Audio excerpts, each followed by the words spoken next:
तो मैंने जानी आप लोगों को एक सवाल दिया था करने के लिए, एंड ऑलमोस्ट तकरीबन बच्चों ने कर भी लिया था। मैं देख रहा था उनकी पोस्टिंग्स आ रही थी वहाँ पे, तो आई थिंक आप वो कर चुके हैं सवाल। जल्दी बताओ, डन विद दैट क्वेश्चन? चलें, ओके।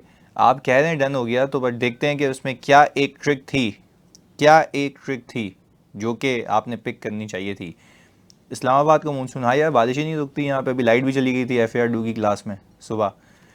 चलें, ओके। अब ज़रा देख लेते हैं। यहाँ पे लिखा हुआ है you are the audit manager at Zoya chartered accountants responsible for the audit of Hamza limited, year end 30 June. अच्छा, ऑडिट टीम ने प्रेजेंट किए टैक्स की वर्किंग, बट वो अनसर्टेन है कि ऑडिट प्रोसीजर्स क्या किए जाएं इसके ऊपर। सही है जी। एक तो ये है सेटअप कैरी करना यार थोड़ा सा हाँ मुश्किल है, but still I try to manage. बस सही है, thank you. Still I try to manage, okay. अच्छा भाई आगे, Hamza limited is a manufacturing company that prepares financial statement accordance with IFRS। Accounting loss for the year कितना दिया हुआ है भाई आपको?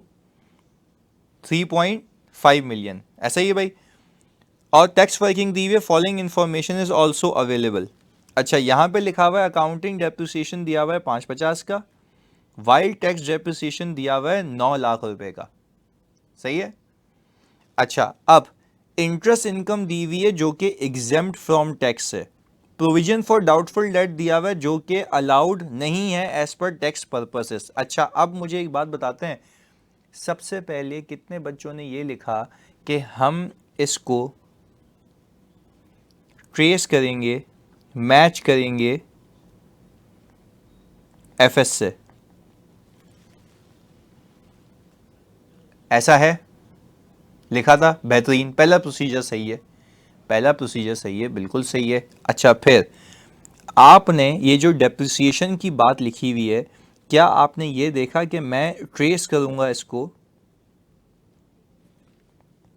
फिक्स एसेट रजिस्टर से?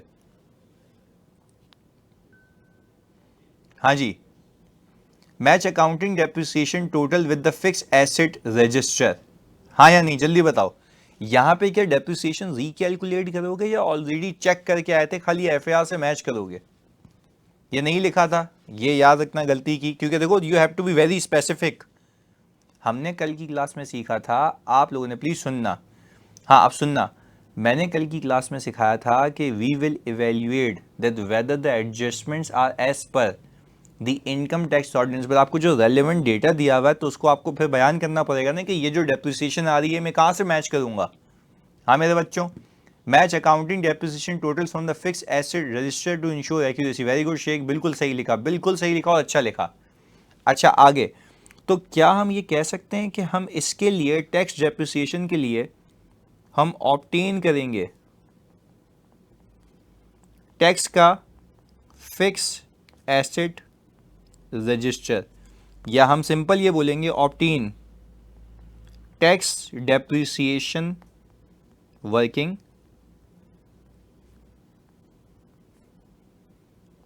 And ensure that rates used are as per income tax ordinance. ऐसा है, very good, यही है। अच्छा, अब फिर आपने जैसे यहाँ पे मौज ने लिखा कि हम इंस्पेक्ट करेंगे income tax ordinance to check that whether the interest income is exempt और नॉट। ऐसा है। चलिए, ये कितने लोगों ने लिखा था? ये कितने लोगों ने लिखा था कि हम ये एग्जेम्प्ट इनकम चेक करेंगे इनकम टैक्स ऑर्डिनेंस से? हाँ जी, जल्दी बताओ। ये लिखा था?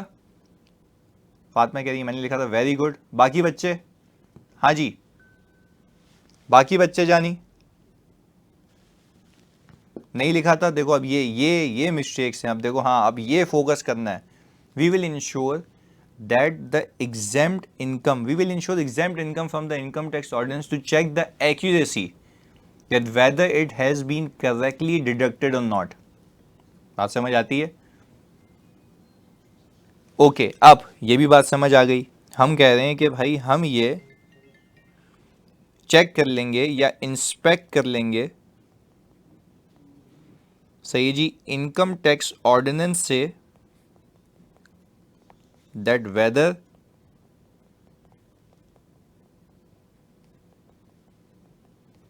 it is exempt or not.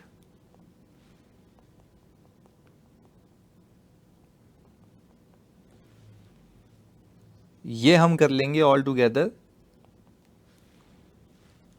Income tax ordinance से। चलें आगे।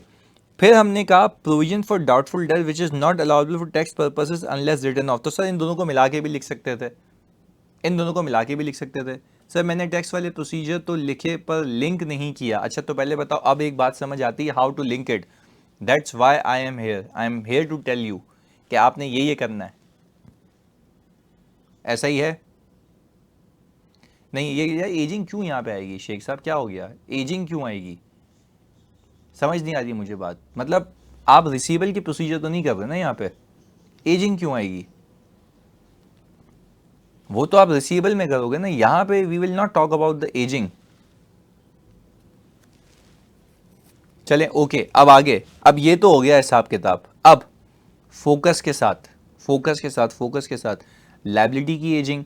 अच्छा यहाँ पे प्रोविजन की बात हो रही है, वो तो प्रोविजन वैसे ही नहीं अलाउ कर रहा मेरे भाई। लायबिलिटी की एजिंग तो तब लोगे ना जब लायबिलिटी को कोई एक्सपेंस क्लेम किया वो। हाँ जी, ये लिख सकते हैं शेख साहब। हाँ जी, पहले बताओ बात समझ आ रही है जल्दी से। लायबिलिटी की एजिंग क्यों आएगी भाई? यहाँ पे लायबिलिटी तो है ही नहीं, प्रोविजन है यार। लायबिलिटी की एजिंग तो मैंने अपने हिसाब से आपको बताया था, वो वाला केस। चलें ओके, ये बात समझ आ गई। पर मैंने इस सवाल के अंदर एक ट्रिक को छुपाया था। अब सुनिएगा कि आप लोगों ने क्या मिस किया है। और अगेन अगर एग्जाम में आ जाता तो वो भी आपसे मिस हो जाता। सर इन तीनों में ये लिख सकते हैं कि वेरीफाई कर लेंगे इनकम टैक्स ऑर्डिनेंस से। तो बेटा क्या बहुत जेनरिक लिख रहे हो ना, क्या वेरीफाई करेंगे? अगर प्रैक्टिकल लाइफ में भी जाओगे तो क्या ये बताओगे इनकम टैक्स ऑर्डिनेंस से देख लिया? भाई मैनेजर पूछेगा क्या देखा, आप बोलेंगे मैंने देखा एग्जाम्ड इनकम है नहीं है, रेट सही यूज हुए नहीं हुए, रिकैलकुलेट कर लिया डेप्रिसिएशन। हाँ जी ऐसा है। तो आप जेनरिक नहीं लिख सकते ना, you have to be very specific if you want a gold medal and even if you want to pass. Yes अच्छा अब मुझे एक बात बताओ जानी, अब मुझे एक बात बताओ फोकस के साथ जल्दी से। ये जो टैक्सेबल लॉस आ रहा है, अल्लाह की कसम है तुम्हें सच बताना, कितने लोग ऐसे हैं जिन्होंने मिस किया डेफर्ड टैक्स एसेट वाला?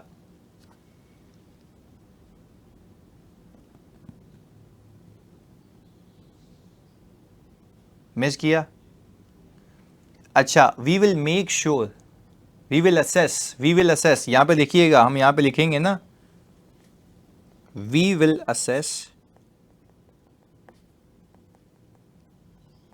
That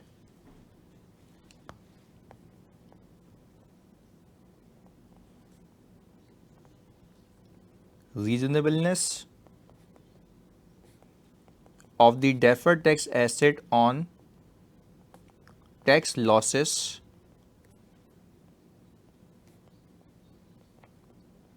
by obtaining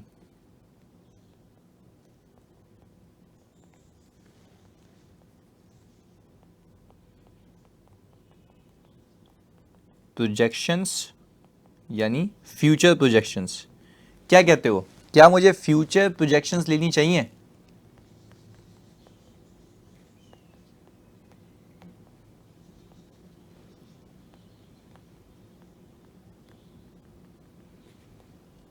and assess reasonableness of the assumptions। मैंने ये देखा, अच्छा मैंने ये देखा बच्चे लिख रहे थे कि डेफर्ड टैक्स एसेट उस हद तक बुक हो जितना उसमें फ्यूचर टैक्सेबल प्रॉफिट्स हों। देखो ये भी बहुत जेनरिक था। आपने कहना है कि भाई मैं reasonableness of deferred tax asset देखूंगा ऐसे कि मैं लूँगा उससे फ्यूचर प्रोजेक्शंस। पहले बताओ बात समझ आती है मेरे बच्चों? मैं उससे लूँगा फ्यूचर प्रोजेक्शंस, फ्यूचर प्रोजेक्शन लूँगा। अच्छा, फ्यूचर प्रोजेक्शन में सेल्स आ रही होगी, कॉस्ट ऑफ सेल्स आ रही होगी, वो सारी चीज़ें आ रही होंगी। हाँ जी, सेल्स, कॉस्ट ऑफ सेल्स, सारी चीज़ें आ रही होंगी। अच्छा, अब जब सेल्स, कॉस्ट ऑफ सेल्स, सारी चीज़ें आ रही होंगी मेरे बच्चों, तो मुझे आप एक बात बताते हैं, सेल्स, कॉस्ट ऑफ सेल्स, सारी चीज़ें आ रही होंगी, तो मैं वो इम्पेयरमेंट वाले प्रोसीजर यहाँ पे चिपका सकता हूँ कि we will check the subsequent sales sales after the year end in order to ensure the reasonableness of the sales. ऐसा ही है, मैं प्राइस हिस्टोरिकल प्राइसेस से कंपेयर कर लूँगा, क्वांटिटी ओवरऑल डिमांड से कंपेयर कर लूँगा, but in a very concise manner, ऐसा है। इंटरनल कंसिस्टेंसी देख लूँगा। मिनिमम टैक्स आपके वैसे ही कोर्स का पार्ट नहीं है ना, तो इसमें आप नहीं लिखेंगे, इतना सोचा ही नहीं। ऐसा है sir, impact if any new tax rate to be enacted in next financial year लिख सकते हैं। अच्छा देखो, क्या इसमें न्यू टैक्स रेट की या कोई भी ऐसी बकवास अभी बताई हुई है, अनलेस के सवाल में ना हो? नहीं, तो फिर हम नहीं लिखेंगे ना। अच्छा, यहाँ पे फरजान लिखते हैं, मैंने लिखा चेक करेंगे whether deferred asset are book up to the extent of companies ability to earn profit in future. पर अगेन अगेन अगेन अगेन कैसे चेक करोगे? देखो फरजान, आपने लिखा वी विल मेक श्योर या we will check that deferred asset उस हद तक बुक हुआ हुआ जितने फ्यूचर में प्रॉफिट्स आएंगे। पर क्या मैं आप सबसे पूछता हूं, आप में से किसी ने ये लिखा कि मैं वो कैसे मेक श्योर करूंगा?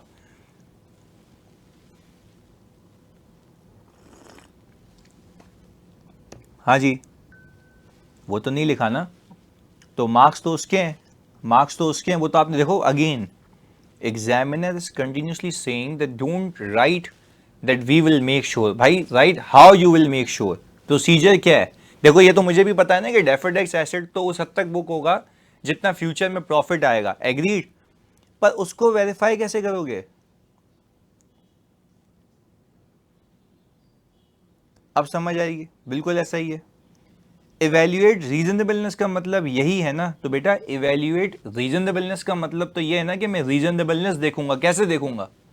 मैंने ये लिखा है ना, we will assess the reasonableness of the deferred tax losses by deferred asset on the losses by obtaining future projections of the company and assess reasonableness of the assumption. देखो दो चीजें लिखी है मैंने, एक मैंने लिखा है कि मैं रीजनेबलनेस देखूंगा डेफर्ड टैक्स एसेट की, वो कैसे देखूंगा? जितने फ्यूचर टैक्सेबल प्रॉफिट्स होंगे। पर फ्यूचर टैक्सेबल प्रॉफिट्स कहां से देखूंगा? अजम्पशन से, यानी प्रोजेक्शन से, और प्रोजेक्शंस में अजम्पशन छुपी हुई होगी, तो वो अजम्पशन अगर सही है और फ्यूचर टैक्सेबल प्रॉफिट सही है तो मेरा डेफर्ड टैक्स एसेट भी सही होगा।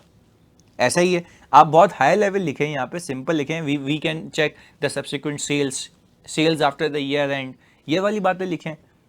ओवरऑल पिछले सालों की सेल से कंपेयर कर लूंगा, प्राइसिंग कंपेयर कर लूंगा, ओवरऑल कैपेसिटी से इंटरनल कंसिस्टेंसी चेक कर लूंगा।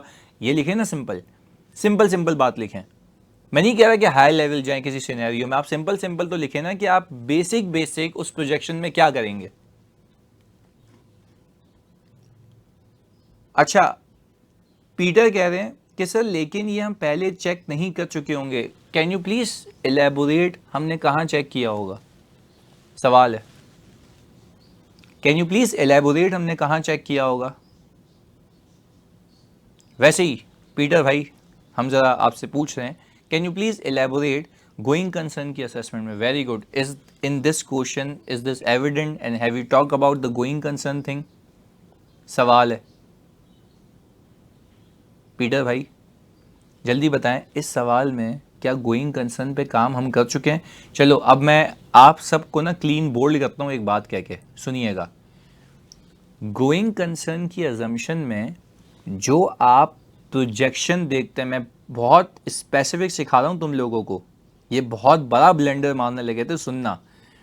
गोइंग कंसर्न की प्रोजेक्शन जब बनती है ना, उसमें अकाउंटिंग प्रॉफिट होता है। कौन सा प्रॉफिट होता है, जरा लिख के बताना, क्या बोला मैंने? अकाउंटिंग प्रॉफिट होता है, एग्रीड? अच्छा, जो ये आप टेक्स्ट कर रहे हैं, यानी ये जो आप चेक कर रहे हैं, ये जो आप टेस्ट कर रहे हैं, फ्यूचर टैक्सेबल प्रॉफिट्स कर रहे हैं। फ्यूचर टैक्सेबल प्रॉफिट्स का मतलब है फ्यूचर में भी टैक्स प्रॉफिट आएगा। यानी आपने जो अजम्पशंस आगे तक लेके गए हो ना, उसमें अकाउंटिंग डेप्रिसिएशन ऐड होगी, यानी वो सारी एडजस्टमेंट्स होंगी जो हर साल होती हैं। अगर मैं आपको ये बात समझा पाया, यस, मतलब वर्किंग ही अलग होती है। आप मुझे बताओ ना यार, आप नॉर्मल प्रोजेक्शन को टैक्स प्रोजेक्शन से कंपेयर कर सकते हो? हाँ, आपका नॉर्मल डेप्रिसिएशन जो आपका नॉर्मल डेप्रिसिएशन है, तो क्या नॉर्मल डेप्रिसिएशन के टैक्स प्रोजेक्शंस में आना चाहिए? नहीं, वो तो ऐड बैक हो जाएगा, टैक्स वाला लेस होगा। पहले बताओ, बात समझ आती है? And this was the case I was explaining to you when I was reviewing the Dubai file, Qatar file, वहां पे ये बेवकूफ़ी हुई थी। अब दोनों प्रोजेक्शन सेम कैसे हो सकती हैं? मैंने उसको कहा कि आप मुझे बताएं टैक्स प्रोजेक्शंस पे क्या काम किया है, तो उसका जवाब पता है क्या है बेटा तुम्हारा वाला, कि we have already worked on the going concern projections and we have tested the assumptions, then I don't think that we need to test it again, check the reasonableness of the assumptions again. तो अब मुझे एक बात बताओ, क्या going concern की assessment, जी बेटा टैक्स आ चुका है, क्या हो गया? ये किसने कह दिया कि अब टैक्स नहीं है? रिटर्न्स फाइल होते हैं प्रॉपर भाई, ये प्रॉपर टैक्सेबल लॉसेस की सारी चीजें। सेल्स टैक्स तो जमाने पहले आ गया।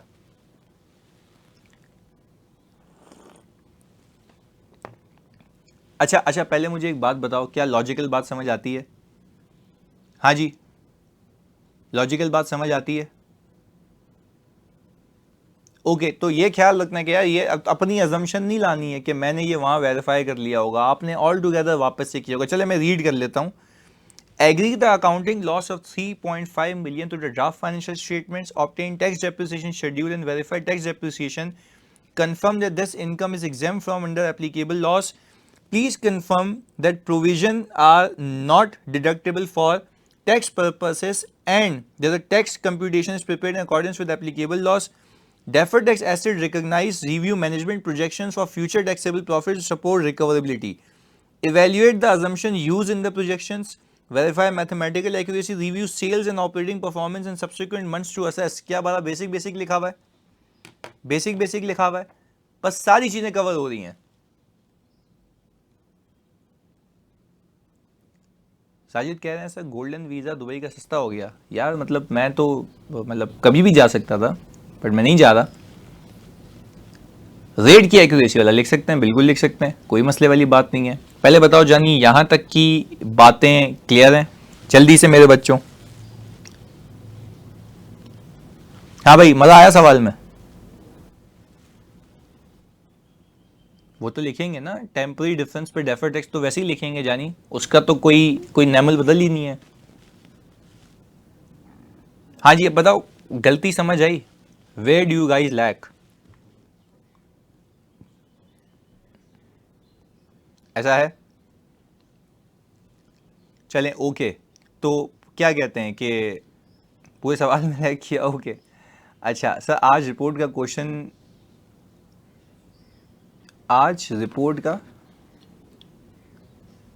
क्वेश्चन था जिसमें वो अदर मैटर पैरा दे रहा था एडिशनल। ये क्या है? मुझे क्या पता ये क्या है भाई, तुम सवाल भेजोगे तो पता लगेगा ना। ये कैसी बात कर रहा है?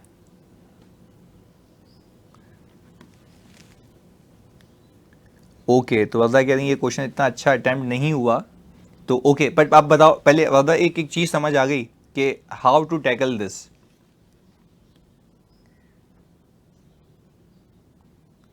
अच्छा, हफ्ता कह रही है सर हर क्वेश्चन में जनरल प्रोसीजर लिखे जाते हैं, उसे कैसे ठीक करें? Again practice practice practice and more practice. देखो आप मुझे एक बात बताओ, आपने हिस्टोरिकली पेपर्स देखे हैं, और हिस्टोरिकली पेपर्स में देखो कहीं ना कहीं जेनरिक चल जाते हैं। जैसे कि मैं आपको बताता हूँ, अगर आपको ये पता लगे कि इन्वेंट्री की एनआरवी का रिस्क है, तो आप इन्वेंट्री की एनआरवी पे जो प्रोसीजर लिखते हो, मैं आपसे पूछता हूँ, वो जेनरिक ही होते हैं ना, बट वो स्पेसिफिक टू केस होते हैं। सब्सिक्वेंट सेल्स देख लो, वो स्पेसिफिक टू केस होते हैं। मैं तो वो केसेस करा रहा हूं जो आज तक एग्जामिनर ने नहीं पूछे।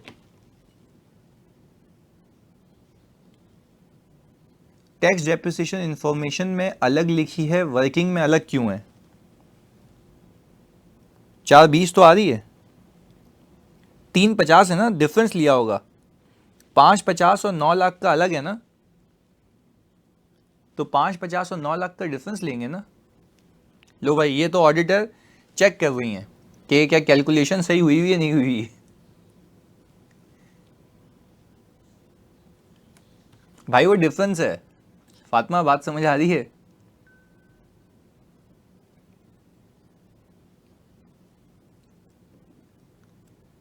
Professional competence, sceptical, okay. अच्छा, नहीं, अगर आपको स्केप्टिकल रहना था ना, अगर आपको स्केप्टिकल रहना था तो ये देखो यहाँ पे डेट गलत डाली है मैंने। स्केप्टिकल तो ये है ना कि डेट गलत डाली है। आपका ईयर एंड चल रहा है 2025, ये डेट मैंने गलत डाली है। But this needs to be considered if you want to be sceptical. सही है, तो ये कंसिडर करना था आपने, अदरवाइज तो, क्योंकि ऑडिट में आपके पास सवाल का इतना प्रेशर होता है ना कि आप ये कहते हैं कि यार बस जो भी है बस इस पे पहले सवाल का जवाब दे दो, प्रोसीजर सही होने चाहिए। ऐसा ही है। चलें, ओके। तो रही बात एक्यूरेसी की, वो तो प्रैक्टिस से सही हो ही जाएगा। सही है, चलें, ओके। अब आगे चलते हैं। अच्छा, अब ज़रा आते हैं इन्वेस्टमेंट्स के ऊपर। आप अगर किसी कंपनी में जाएं तो ऐसा हो सकता है ना कि उस कंपनी ने कहीं पैसे इन्वेस्ट किए हुए हों। ऐसा है? अच्छा, जब उस कंपनी ने मेरे बच्चों कहीं पैसे इन्वेस्ट किए हुए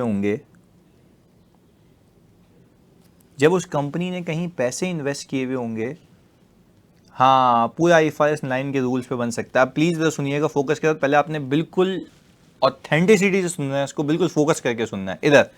अच्छा, अब मैंने ये कहा कि सर आप किसी कंपनी में ऑडिट करने गए, आपने देखा उसकी बैलेंस शीट में इन्वेस्टमेंट आ रही है। अच्छा, आपका पहला सवाल होगा, आपका पहला शक होगा कि क्या वो इन्वेस्टमेंट इक्विटी सिक्योरिटीज़ में की गई है, क्या वो इन्वेस्टमेंट डेट सिक्योरिटीज़ में की गई है। एग्रीड? क्या वो इन्वेस्टमेंट इक्विटी सिक्योरिटी में की गई है, डेट सिक्योरिटी में की गई है? सर, इक्विटी सिक्योरिटी का मतलब यह है कि आपने किसी कंपनी के शेयर्स खरीदे हुए। डेट सिक्योरिटी का मतलब है आपने किसी कंपनी के डिबेंचर या बॉन्ड या TFC खरीदे हुए। ऐसा ही है। अच्छा, अब जल्दी से मुझे बताओ कि हमने FAR 2 में बखूबी पढ़ा हुआ है, अगर आपने शेयर्स खरीदे हुए, अगर आपने मेरे बच्चों शेयर्स खरीदे हुए तो वो IFRS 9 के हिसाब से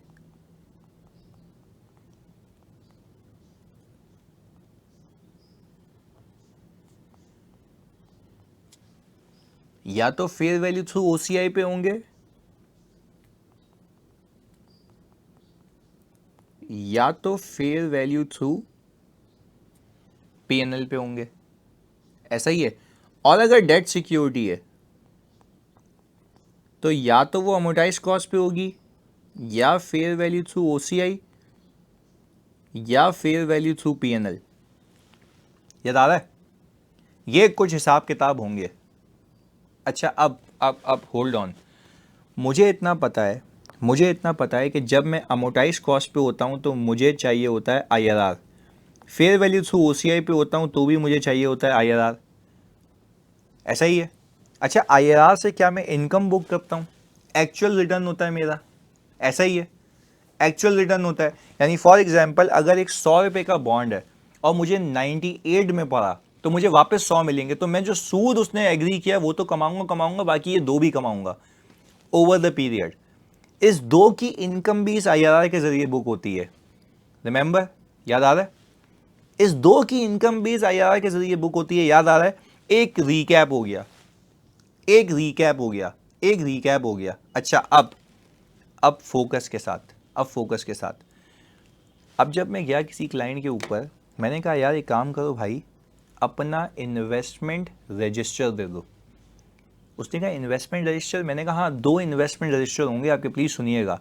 इन्वेस्टमेंट रजिस्टर का मतलब यह है कि उसके अंदर इक्विटी सिक्योरिटीज़ अलग होंगी, डेट सिक्योरिटीज़ अलग होंगी, फेयर वैल्यू थ्रू ओसीआई वाली अलग होंगी, अमोटाइज कॉस्ट वाली अलग होंगी, फेयर वैल्यू थ्रू पीएनएल वाली अलग होंगी। ऐसा ही है, ऐसा ही है। अच्छा अब सुनना, अब सुनना, मैं जब बीइंग एन ऑडिटर जाता हूँ ना, सबसे पहला मेरा चैलेंज क्या होता है पता है? मैं देखता हूँ कि जो इन्वेस्टमेंट या जो सिक्योरिटीज़, जो इन्वेस्टमेंट या जो सिक्योरिटीज़ उन्होंने फेयर वैल्यू थ्रू पीएनएल पे रखी हुई हैं, सही है, उसमें कंटिन्यूस ट्रेडिंग दिखनी चाहिए, कंटिन्यूस ट्रेडिंग दिखनी चाहिए, ट्रेडिंग दिखनी चाहिए कि मैं उनकी इंटेंशन को देख सकूं। ऐसा ही है। अच्छा, एक इन्वेस्टमेंट अगर मैंने अमोटाइज कॉस्ट पे रखी हुई है, तो अमोटाइज कॉस्ट का मतलब होता है मैं प्रिंसिपल और सूद खाऊंगा, बेचूंगा बेचूंगा नहीं आखिर तक। एग्रीड? एग्रीड? एग्रीड? बेचूंगा बेचूंगा नहीं, हाँ एसपीपीआई है, सोली प्रिंसिपल एंड इंटरेस्ट पेमेंट्स, आखिर तक रखूंगा। अच्छा अब if you guys go and see that एक पोर्टफोलियो में जो अमोटाइज कॉस्ट पे रखा हुआ था, खरीदे जा रहे बेचे जा रहे, खरीदे जा रहे बेचे जा रहे, खरीदे जा रहे बेचे जा रहे, दैट मीन्स उसने क्लासिफिकेशन गलत की हुई है, उसने क्लासिफिकेशन गलत की हुई है। तो क्या हम एक जेनरिक प्रोसीजर लिख सकते हैं, जेनरिक प्रोसीजर लिख सकते हैं कि हम असेस करेंगे पोर्टफोलियो मूवमेंट्स, हम असेस करेंगे portfolio movements to check SPPI test? ऐसा ही है, हम इवेल्युएट करेंगे, we will evaluate portfolio movement to assess SPPI test. ऐसा ही है, हम असेस करेंगे पोर्टफोलियो मूवमेंट एसपीपीआई टेस्ट के लिए सोली प्रिंसिपल और इंटरेस्ट पेमेंट की, ताकि क्लासिफिकेशन सही हो जाए। अच्छा, क्लासिफिकेशन के लिए सोली प्रिंसिपल एंड इंटरेस्ट पेमेंट आसान, सोली प्रिंसिपल एंड इंटरेस्ट पेमेंट, तुमने तो एफआईआर किया हुआ यार आसान, सोली प्रिंसिपल एंड इंटरेस्ट पेमेंट्स, तो फिर तुम्हें तो पता होना चाहिए।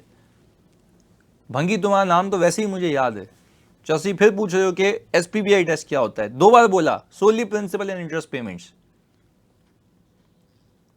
नहीं वही है, वही है, उसने किया हुआ यार। अच्छा इधर चलें, ओके प्लीज प्लीज प्लीज सुनना, अभी हम फ्लो में चल रहे ना, इसलिए थोड़ा सा प्यार से दलील किया इसको। इधर अच्छा, ये तो हो गया सोली प्रिंसिपल एंड इंटरेस्ट पेमेंट्स। बाज़ औक़ात कुछ कंपनीज की इन्वेस्टमेंट कमेटी होती है, इन्वेस्टमेंट कमेटी खरीदते वक्त ये डिटरमाइन करती है, इन्वेस्टमेंट कमेटी खरीदते वक्त ये डिटरमाइन करती है इसको कहाँ क्लासीफाई होता है। तो क्या हम minutes of meeting of board of directors inspect कर सकते हैं? हाँ जी जल्दी बताओ मेरे बच्चों, minutes of meeting of board of directors हम जो है इंस्पेक्ट कर सकते हैं?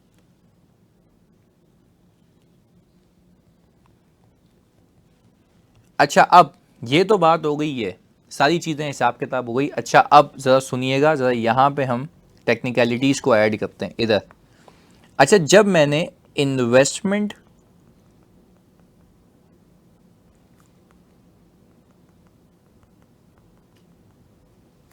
रजिस्टर लिया, सही है, प्लीज़ सुनिएगा ये तो, ताकि एक विजुअलाइजेशन होगी तो समझ आएगा। जब मैंने इन्वेस्टमेंट रजिस्टर लिया तो यहाँ पे सिक्योरिटी सिंबल आ रहा होता है।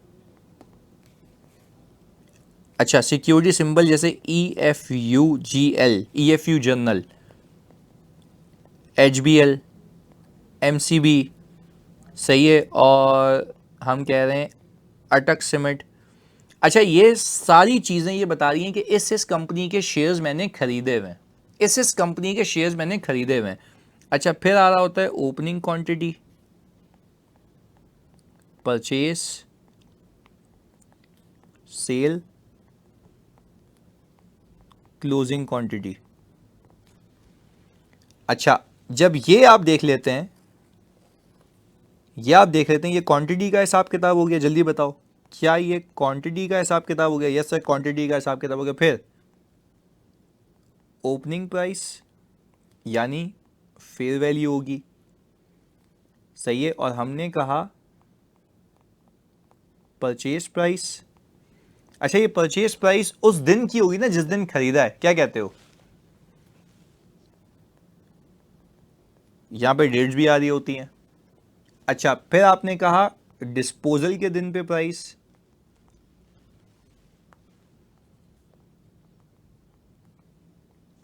और क्लोजिंग प्राइस। एग्रीड। अच्छा मुझे बताओ, अगर मैं क्लोजिंग क्वांटिटी को उठाऊं और क्लोजिंग क्वांटिटी जो भी आ रही है मेरी, क्लोजिंग क्वांटिटी जो है मेरी यहाँ पे वो ये आ रही है, और इसको मैं क्लोजिंग प्राइस से मल्टीप्लाई कर दूं, हाँ जी इन दोनों को आपस में मल्टीप्लाई कर दूं, तो क्या मुझे रिपोर्टिंग डेट की फेयर वैल्यू मिल जाएगी? हाँ जी, एक सिक्योरिटी की या तमाम सिक्योरिटीज की? ऑल की, ऐसा ही है।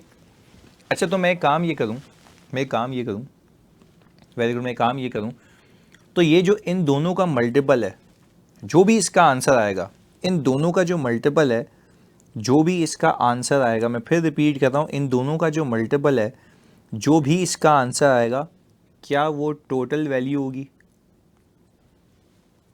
क्या वो टोटल वैल्यू होगी? क्या मैं इसकी मैथमेटिकल एक्यूरेसी चेक करके, क्या मैं इसकी मैथमेटिकल एक्यूरेसी चेक करके टोटल टू एफएस से ट्रैक कर सकता हूं? अच्छा पर इसी इन्वेस्टमेंट के अंदर ये भी लिखा होगा, ये पीएनएल पे पड़ी हुई है, ये ओसीआई पे है, ये ओसीआई पे है, ये पीएनएल पे है। तो अगर मैं यहाँ पे फिल्टर लगा दूं सिर्फ ओसीआई पे और यहाँ पे भी, तो क्या मैं इन दोनों का जब सम करूंगा, क्या ये टोटल वैल्यू ऑफ इन्वेस्टमेंट, क्या ये टोटल वैल्यू ऑफ इन्वेस्टमेंट, मैं आपसे पूछ रहा हूँ, क्या ये टोटल वैल्यू ऑफ इन्वेस्टमेंट मेरी इन्वेस्टमेंट इन इक्विटी सिक्योरिटी इससे मैच होनी चाहिए? 308 से, बल्कि सॉरी ओसीआई ये रहा, मैच होनी चाहिए। अच्छा ये आपने क्या किया है, कंप्लीटनेस इंश्योर की है, यस, कि जो मेरे इन्वेस्टमेंट रजिस्टर में आ रही हैं वही वहां आनी चाहिए, ऐसा है? बात समझ आती है? एक तो ये काम हो गया कंप्लीटनेस के लिए। अच्छा अगर मैं फिल्टर पीएनएल पे लगाऊंगा तो मुझे ये मिल जाएगा, जल्दी बताओ मेरे बच्चों। अच्छा क्या मैंने इसमें से कोई भी डेटा अभी वेरीफाई किया या सिर्फ टोटल कंप्लीटनेस देख रहा हूं? जल्दी बताओ, जल्दी बताओ सर, टोटल कंप्लीटनेस देख रहे हैं, वेरिफिकेशन तो अभी होगी। हाँ जी ऐसा ही है। अब वो क्या कह रहा है भाई, हो सकता है कि गलत लगी हो। अच्छा मैंने फिर कहा हो सकता है कि फेयर वैल्यू गलत लगी हो, मैंने चेक किया अभी, या पहले मैं सिर्फ ये देख रहा हूं कि इसी से बना हुआ है ना वो? देखो पहले तो आप क्या करते हैं, प्लीज सुनना, पहले आप क्या करते हैं, अमोटाइज कॉस्ट वाली की भी ऐसी होनी है। अभी हम डेट सिक्योरिटीज पे आए, सवाल है क्या हम डेट सिक्योरिटीज पे आए या अभी इक्विटी सिक्योरिटीज पे बैठे हुए हैं? सर हम इक्विटी सिक्योरिटीज पे बैठे हुए हैं।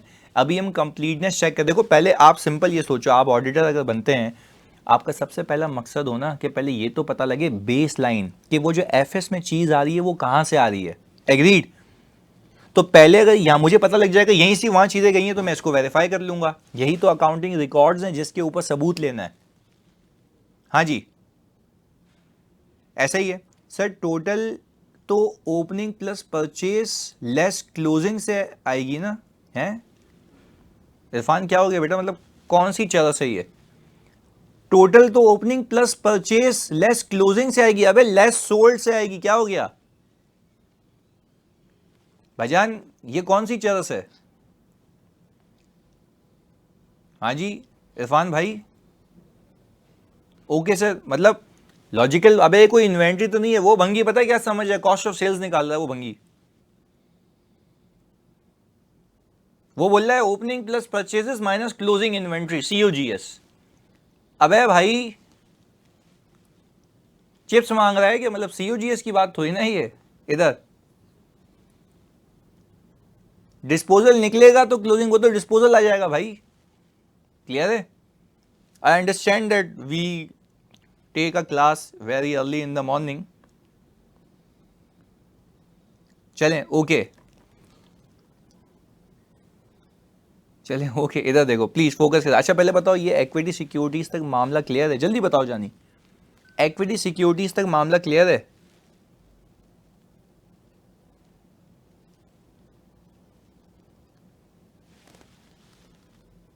ओके चलें डन, बेहतरीन। इधर चलें, अब हो गया ये हिसाब किताब यहाँ तक का। अब हमने उसको कहा कि भाईजान ज़रा आप हमें एक और इन्वेस्टमेंट रजिस्टर दें जो किससे पर्टेन करता होगा, जल्दी बताते हैं प्लीज़।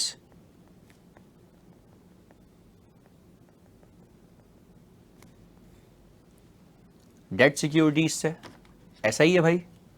ओके अच्छा, डेट सिक्योरिटीज़ में, डेट सिक्योरिटीज़ भी जब मैं किसी कंपनी की खरीदता हूँ ना, जैसे मैं पीटीसीएल का ऑडिट कर रहा हूँ तो पीटीसीएल ने सुकूक इशू किया है, इस्लामिक सुकूक। क्लियर है? इस्लामिक सुकूक सुनना। तो पीटीसीएल ने एंट्री क्या बनाई होगी? कैश डेबिट और लायबिलिटी क्रेडिट। और जिसने पीटीसीएल से खरीदा है उसने क्या एंट्री बनाई होगी? इन्वेस्टमेंट डेबिट और कैश क्रेडिट। इस बात को मानते हो? इन्वेस्टमेंट डेबिट और कैश क्रेडिट, इस बात को मानते हो? ऐसा ही है। अच्छा अब लेट्स से हमने कहा इस कंपनी ने पीटीसीएल के सुकूक खरीदे हुए, तो सर ये डेट सिक्योरिटी है, तो वो डेट सिक्योरिटी का पूरा रजिस्टर देगा आपको। अच्छा वो बोलेगा ये ओपनिंग, इंटरेस्ट, कैश और क्लोजिंग, ये पूरी मूवमेंट बनी हुई होगी इसकी, ये पूरी मूवमेंट बनी हुई होगी। अच्छा ऐसे पीटीसीएल का सुकूक है कि इलेक्ट्रिक की सिक्योरिटी हो सकती है, यानी ये वो कंपनीज हैं जो लोगों से पैसा रेस करती हैं इक्विटी की मद में या डेट की मद में, जल्दी बताओ।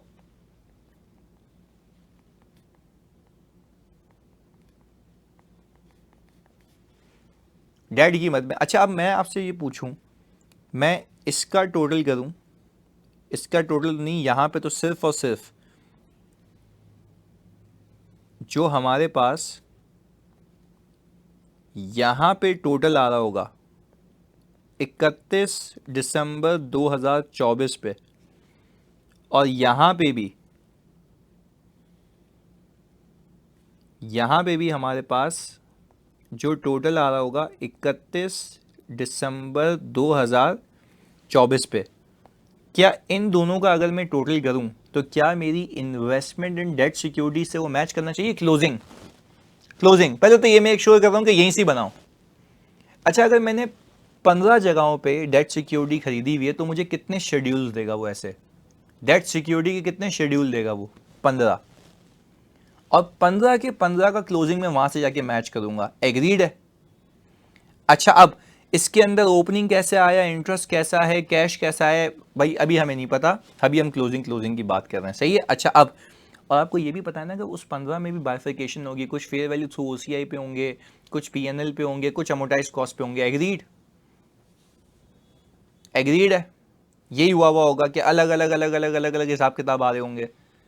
चलें सर, ये भी अल्लाह का शुक्र है, ये हमें बात समझ आती। अब मैं क्या करूँगा, मैं अगेन इंस्पेक्ट करूँगा, inspect minutes of the meeting of board of directors to check approval of any investments. क्या इससे कंप्लीटनेस इंश्योर हो जाएगी? हाँ जी। अच्छा साजिद भाई कह रहे हैं आप ये लास्ट वाला क्लोजिंग क्यों देख रहे हैं? ये तो वो वैल्यू बता रहा होगा जो उसकी रिडम्पशन वैल्यू होगी। ये किसने कह दिया आपको? क्या मैंने ये लिखा हुआ है कि ये रिडम्पशन वैल्यू की डेट है या मेरा ईयर एंड है? मतलब if you can see I have written a year end, ये वो क्लोजिंग है, इसके आगे शेड्यूल चलेगा। सही है? इसके आगे शेड्यूल चलेगा। नहीं मेरी जान, आप बात नहीं समझे ना। अगर मेरी 20 साल की इन्वेस्टमेंट है तो 20 साल में क्या पहले कॉलम में आ रहूंगा मैं? मतलब कैसी बात कर रहे हो? मुझे ये इस बात पे हैरानगी है। मैं कह रहा हूं आप मेमोराइजेशन पिक्चराइजेशन करके आ रहे हो FAR 2 की, वहां पे क्लोजिंग आखिर में जो बचता है ना वो रिडम्पशन वैल्यू होती है। मैंने स्पेसिफिकली यहां पे ईयर एंड डाला है। इसका मतलब क्या है? इसका मतलब ये है ना कि मैं ईयर एंड की क्लोजिंग उठा रहा हूं। साजिद बात समझ आ रही है? मैं ईयर एंड की क्लोजिंग उठा रहा हूं ना, मैंने ईयर एंड डाला है यहां पे। सही है? ओके चलें, यानी कुछ अमोटाइज होके जो बचा हुआ है ये वो वाली अमाउंट है। ओके अच्छा, मैंने मिनट्स ऑफ द मीटिंग देखे सिर्फ ये चेक करने के लिए कि किसी चीज़ का स्पेसिफिक अप्रूवल तो नहीं लिया हुआ था जो कि मुझे पता होना चाहिए और इन्वेस्टमेंट में आ नहीं रहा। पहले बताओ, यहाँ तक क्लैरिटी है? अभी और आते हैं कंप्लीटनेस के ऊपर, यहाँ तक क्लैरिटी है? अच्छा, आपने जब कंप्लीटनेस इंश्योर कर ली, आपने जब कंप्लीटनेस इंश्योर कर ली तो एक एक करके देखिएगा मैं करता क्या हूँ। मैंने सबसे पहले इक्विटी सिक्योरिटी उठाई। कौन सी सिक्योरिटी उठाई जल्दी बताओ? Equity security. इक्विटी सिक्योरिटी उठा ली, ऐसा ही है? हाँ जी ऐसा ही है सर। ऊपर भी मीटिंग को इंस्पेक्ट कर रहे थे भाई, ऊपर मीटिंग ऑफ मिनट्स को इंस्पेक्ट किया था ये देखने के लिए कहीं कोई वहाँ पे इंटेंशन तो नहीं बताई गई। अभी उसी में यही इंस्पेक्ट करूँगा वापस से कि कहीं कोई अप्रूवल तो नहीं और इन्वेस्टमेंट का जो यहाँ पे आ नहीं रही। सही है भाई, ये फ़र्क है। ओके इधर। अच्छा अब ज़रा बिल्कुल फोकस होके सुनना कि मैं करने क्या लगा हूँ। अब मुझे ये पता है कि मेरी ये सिक्योरिटीज़ यही हैं जिस पे एफएस बने हुए हैं। मैं एक काम ये करूँगा कि मेरे शेयर्स जो है ना, मेरे शेयर्स सीडीसी में पड़े हुए होते हैं। कहाँ पड़े हुए होते हैं जल्दी बताओ? सीडीसी में मौजूद होते हैं। सीडीसी में, सेंट्रल डिपॉजिटरी कंपनी में वो कस्टोडियन होता है। यानी बैंक नहीं यार, बैंक नहीं, क्या हो गया? CDC, central depository company. Please सुनना, मैं बताता हूँ, कॉन्सेप्ट भी देता हूँ। होता ही है हर कंपनी पे ये लागू है अब कि उसने फिजिकल शेयर्स नहीं रखने, उसने इलेक्ट्रॉनिक शेयर्स रखने हैं। अच्छा, इलेक्ट्रॉनिक शेयर्स की रजिस्ट्रेशन होती है सीडीसी में। इलेक्ट्रॉनिक की शेयर्स की रजिस्ट्रेशन होती है सीडीसी में। फिर रिपीट कर रहा हूं, इलेक्ट्रॉनिक शेयर्स की रजिस्ट्रेशन होती है सीडीसी में। अच्छा फॉर एग्जांपल, अगर एक कंपनी है उसको शेयर इशू करने और लोगों से पैसे लेने, तो वो शेयर क्या लोगों को जाके वो देगा या सीडीसी में इशू करेगा? जल्दी बताओ। सीडीसी में इशू करेगा, ऐसा ही है। और अब शेयर होल्डर रजिस्टर भी रजिस्ट्रार मेंटेन करता है, जो कहां बैठता है जल्दी बताओ? कहां बैठता है वो? सीडीसी में।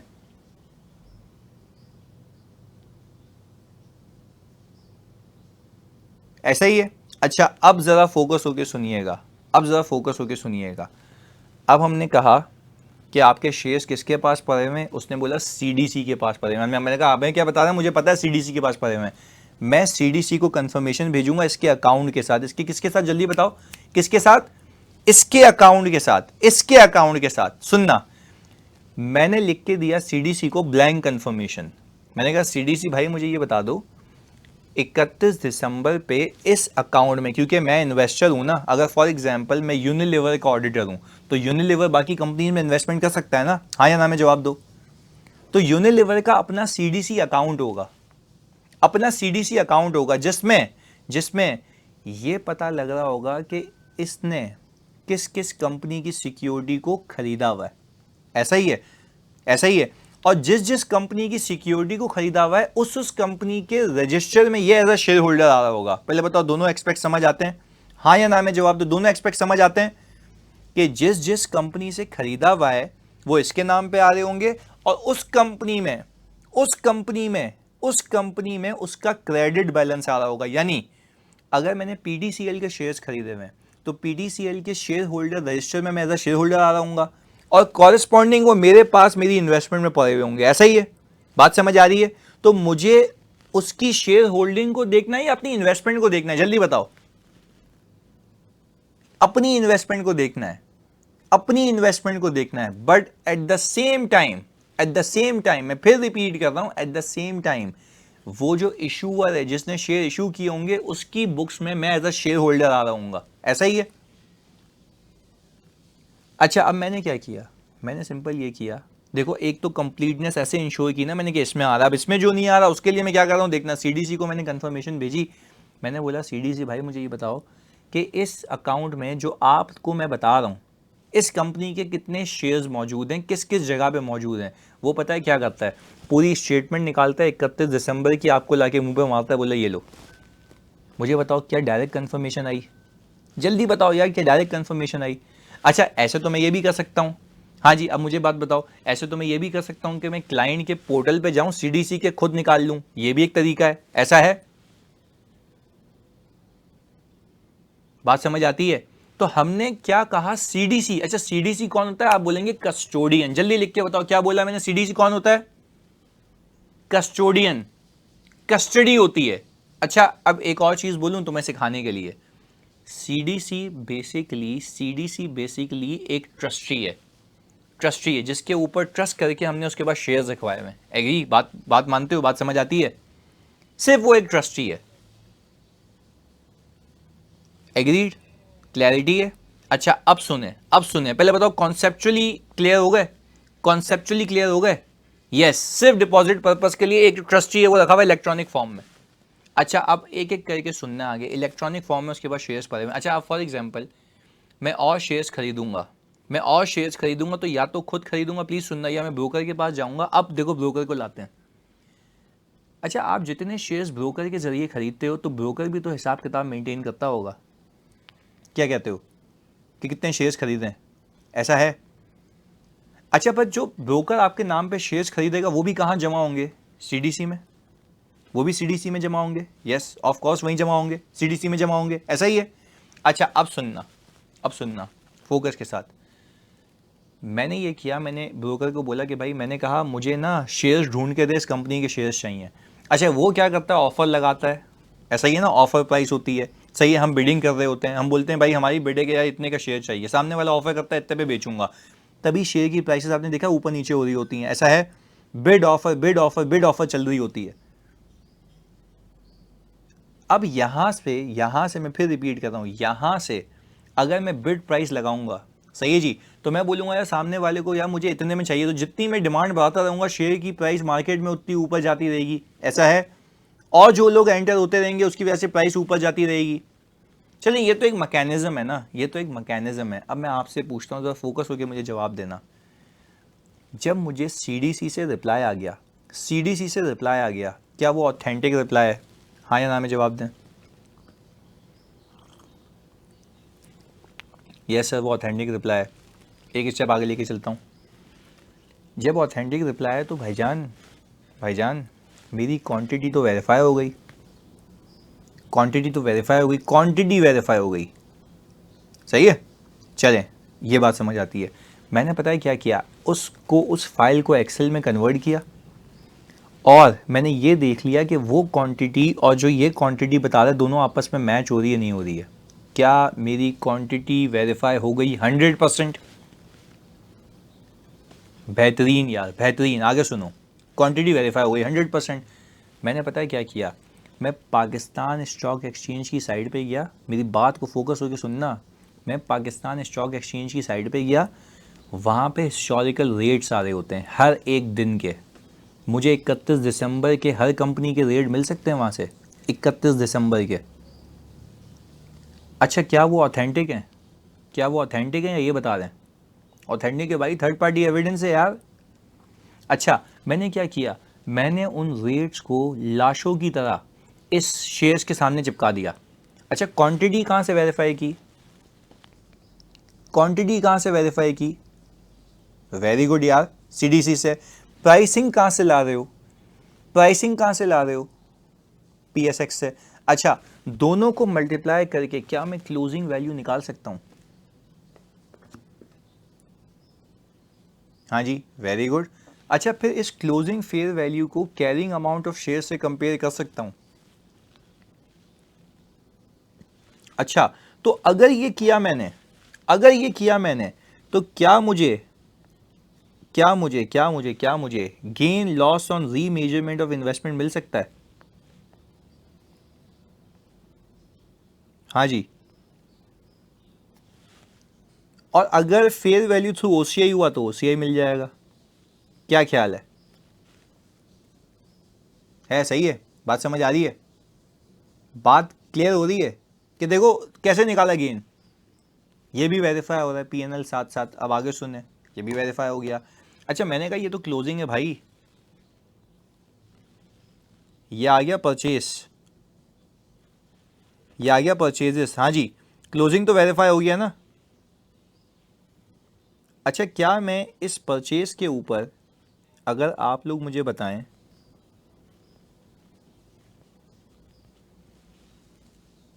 सैंपल लगा सकता हूं? जल्दी बताओ, सैंपल लगा सकता हूँ? हाँ जी।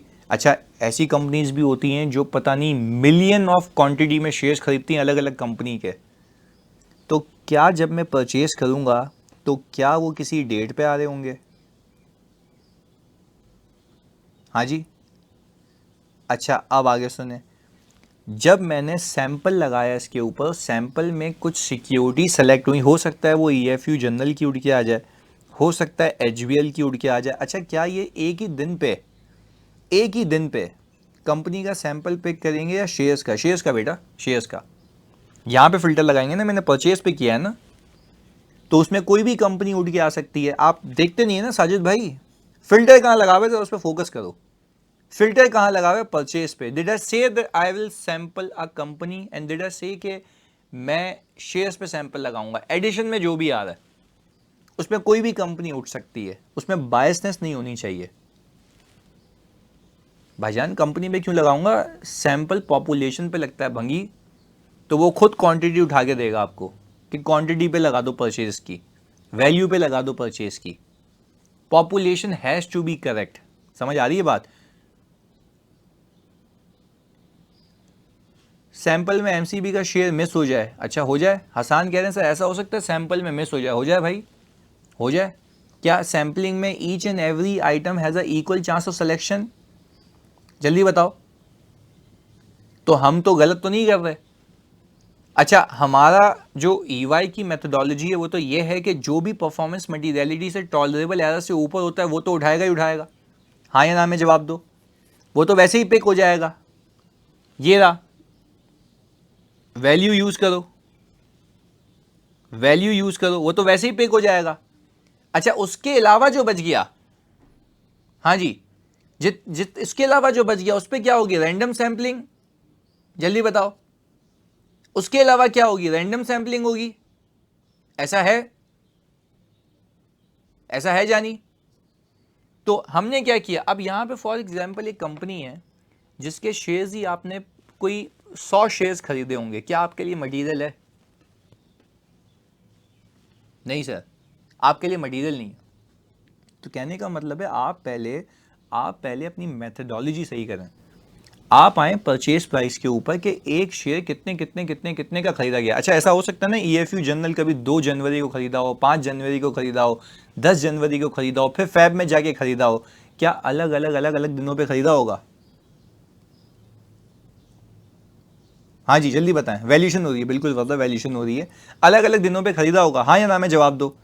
तो मुझे बताओ, जब मैं परचेज पे फिल्टर लगाऊंगा तो परचेज तो पता नहीं किस किस कौन कौन से दिनों पे हुई होगी। तो क्या मैं कंपनी को लेके चलूंगा? साजिद भाई थोड़ा दिमाग लगाओ, थोड़ा दिमाग लगाओ, थोड़ा दिमाग लगाओ। अगर मैं कंपनी को लेके चलूंगा तो इसका मतलब यह है I may miss out the company in its entirety जिसको सेलेक्ट होना चाहिए था। एग्रीड? आप एक कंपनी के सारे वेरीफाई कर रहे होगे ना मेरे भाई। आप उधर आ जाएं परचेज की साइड पे और वहां पे आप अमाउंट पे सैंपल लगाएं। आपकी पॉपुलेशन गलत है। जो आप कर रहे हैं ना भाईजान, सैंपलिंग होती है पॉपुलेशन के ऊपर, your population is entirely wrong जो आप करने लगे। सही है? तो इसको जरा ख्याल रखिएगा। चलें, ओके। हमने कहा भाई परचेज प्राइस पे हमने लगा दिया, परचेजेस पे लगा दिया, वो सैंपल आ गया। अच्छा, अब CD से शेयर्स की क्वांटिटी कंफर्म करेंगे, कंप्लीटनेस एंड एग्जिस्टेंस जो वेरीफाई हो गई ना, तो बेटा जी बेटा हो गई ना। भाई मुझे जल्दी बता दो, CDC से जो रिप्लाई आया क्या उससे एग्जिस्टेंस वेरीफाई हो रही है? हाँ जी। आप जो मल्टीप्लाई करके वैल्यू निकाल रहे हैं उससे क्या वेरीफाई हो रहा है? यस, बिल्कुल ऐसा ही साजिद, जल्दी बताओ उससे क्या वेरीफाई हो रहा है? वैल्यूएशन।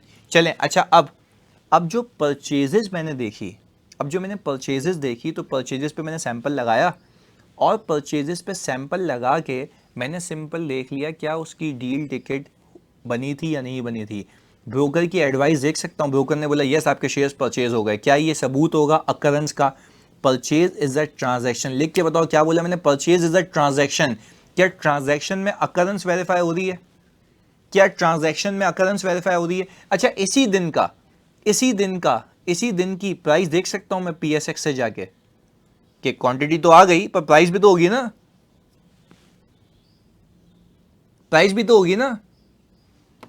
ऐसा है?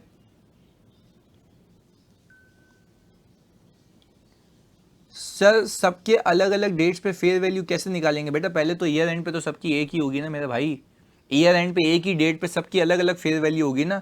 तो पाकिस्तान स्टॉक एक्सचेंज की साइड के ऊपर सारे रेट्स आपको मिले हुए होते हैं। हाँ जी